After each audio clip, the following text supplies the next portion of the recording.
విజ్ఞప్తి చేయొచ్చు, డిమాండ్ చేయొచ్చు, స్వేచ్ఛ వాళ్ళకున్నంత వరకు వాడుకుంటారు. కానీ లిమిట్ దాటి కూడా క్యారెక్టర్ అసాసినేషన్కి వెళ్తున్నారు. కోర్టు పరిధిలో ఉన్న అంశాల గురించి కూడా అడ్డగోలుగా మాట్లాడుతున్నారు. ఈ రెండు రాంగ్ థింగ్సే, ఈ రెండు తప్పు. కానీ వెనక ఆడిస్తున్నది చంద్రబాబు నాయుడు. ఆయనకు ఎప్పుడైతే ఏం మాట్లాడడానికి ఏం లేవు, ఆయనకు చెప్పడానికి ఏమీ ఇది లేదు, ఆయన జగన్మోహన్ రెడ్డి గారిని వేరే రకంగా ఎదుర్కొనే శక్తి లేక, అన్ని మాయలు అయిపోయాక ఆఖరి దీంట్లో ఈ మహిళలు ఇద్దరి మీద డిపెండ్ అయ్యి వాళ్ళను ముందు పెట్టి వాళ్ళతో కూడా అటాక్ చేయిస్తున్నారు. కానీ ప్రజలు అన్నీ గమనిస్తున్నారు. 5 ఏళ్ల వరకు లేని ఇప్పుడు ఎన్నికల సమయంలోనే ఉన్నట్టుండి ప్రజలకు అప్పీల్ చేసుకుంటూ ఎందుకు వచ్చినారు? ఈ 5 ఏళ్ల పాటు షణ్బమ్మ ఆమె అసలు దీని గురించి మాట్లాడని ఆమె ఎక్కడ ఈరోజు ఉన్నట్టుండి వచ్చి ఎందుకు అంటున్నారు?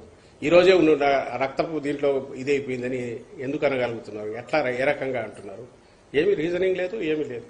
కేవలం మేము అంటున్నాం కాబట్టి వేయడానికి ఈనాడో ఆంధ్రజ్యోతో ఆ ఛానల్స్ ఉన్నాయి కాబట్టి దాంట్లో 4 రోజులు రిపీటెడ్ చేసి వాళ్ళకి నేను ఇంతకుముందు అన్నా కదా, నోరెత్తితే చంద్రబాబులో ఫస్ట్ డైలాగ్ వచ్చింది బాబాయి గొడ్డలి.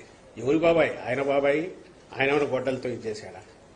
అసలు ఏం మాట్లాడుతున్నాడో ముఖ్యమంత్రిగా పనిచేసిన గతంలో పోనీ సెనిలిటీనో ఓల్డేజ్ అనుకుందామంటే అది కూడా కాదు. కసి కనపడుతోంది. ఏమి చేయలేని నిస్సహాయ స్థితిలో అసమర్థుడు దుర్జనత్వం ఉంటారు. వాడికైనా ఏమీ లేనప్పుడు బూతులు ఉల్లంఘించుకుంటారు, లేకపోతే అభూత కల్పన ఆరోపణలు చేస్తారు, అడ్డగోలుగా మాట్లాడే స్టేజ్లో ఆయనకు వచ్చాడు అనడానికి ఈ సంధి ప్రలాపనలోనే మనకు తెలుస్తుంది ఏ స్థితిలో ఉన్నారు. వీళ్ళను దానికే వాడుకుంటున్నారు. రోజు పద్దలు వేసిన నుంచి ఈ రోజు కూడా పెట్టినట్టున్నారు. సింగిల్ పాయింట్ అజెండా దీనికాలే. ఆనికి రిప్లై మేము ఇస్తూ కూర్చుంటే మాకున్న విండో స్పేస్లో మేము డెవలప్మెంట్ గురించి చెప్పాల్సింది.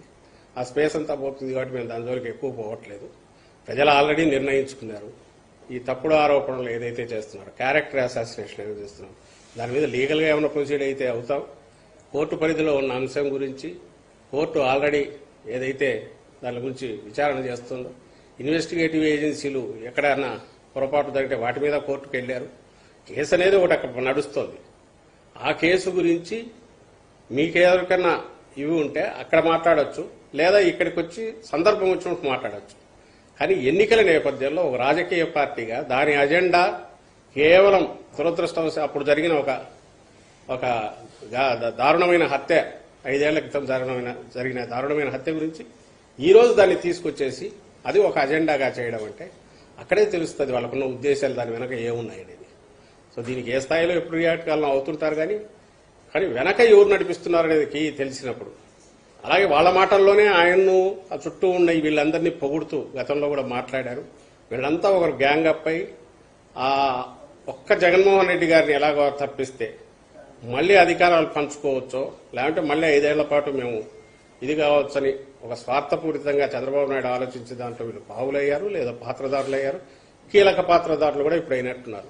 సో వీళ్ళ గురించి ఎంత తక్కువ మాట్లాడుకుంటే అంత మంచిది నేను భావిస్తున్నాను.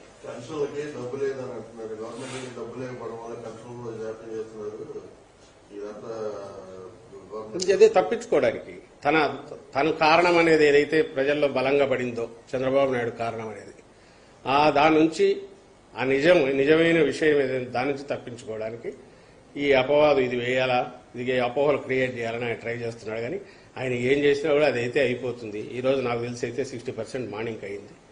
రేపు ఇంటికి అయిపోతుంది, మళ్ళీ ఇళ్ల దగ్గరికి వెళ్తారు. క్వశ్చన్ ఈజ్ ఈ 3-4 రోజులు ఎంత అర్లీగా ఎలాగూ జరిగేదానికి ఆయన ఏదో మళ్ళీ దానికి ఒక డిమాండ్, ఒక రిక్వెస్ట్, ఒక అప్పీలు, ఒక కోర్టులో ఒకటి తెయించడం, పైగా ఈడ డబ్బులు లేవు, అది చేయలేకపోతున్నారు, ఏవో సాగు చెప్పడం, ఇవన్నీ డ్రామాలన్నీ నడిపినాడు.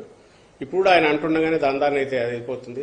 ఆయన ప్రత్యేకంగా దానికోసం ఇది చేయాల్సిన అవసరం లేదు. కానీ ఆయన ఏదైతే చేస్తున్నాడో అవన్నీ కూడా భయంతో చేస్తున్నాడు. ప్రజల్లో ఆల్రెడీ తన మీద ఎలాంటి ఇది పడిందనే తెలుసు కాబట్టి, తన అసలు రూపం ప్రజలకు మరోసారి తెలిసిందనే విషయం తెలిసిపోయింది కాబట్టి దాని నుంచి తప్పించుకోవడానికి